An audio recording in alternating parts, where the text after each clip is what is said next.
Matthieu, chapitre 18.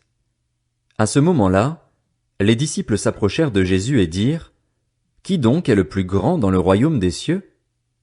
Jésus appela un petit enfant, le plaça au milieu d'eux et dit, « Je vous le dis en vérité, si vous ne vous convertissez pas et si vous ne devenez pas comme les petits enfants, vous n'entrerez pas dans le royaume des cieux.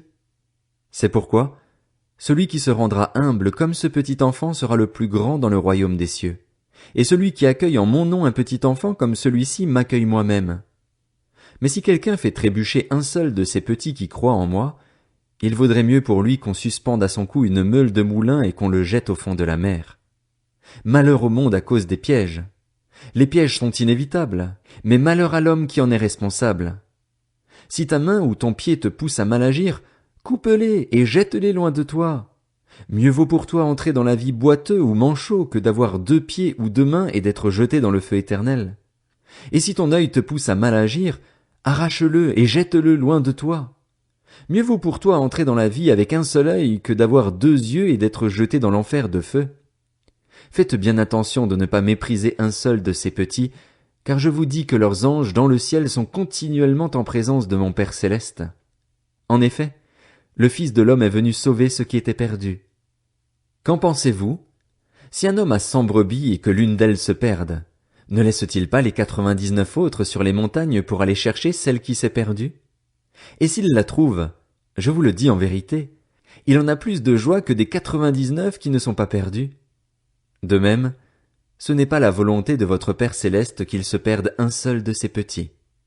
Si ton frère a péché contre toi, va et reprends-le seul à seul. S'il t'écoute, tu as gagné ton frère.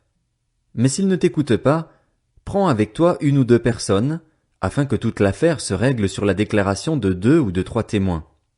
S'il refuse de les écouter, dis-le à l'Église.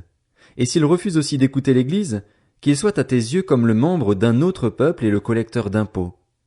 Je vous le dis en vérité, tout ce que vous lierez sur la terre aura été lié au ciel, et tout ce que vous délierez sur la terre aura été délié au ciel.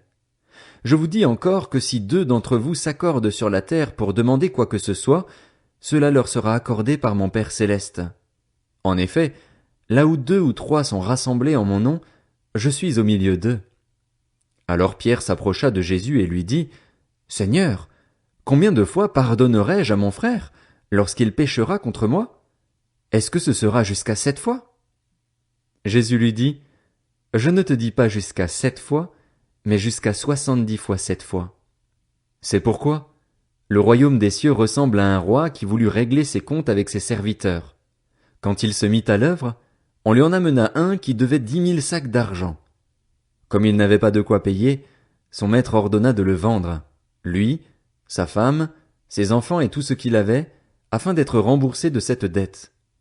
Le serviteur se jeta par terre et se prosterna devant lui en disant, « Seigneur, prends patience envers moi et je te payerai tout. » Rempli de compassion, le maître de ce serviteur le laissa partir et lui remit la dette.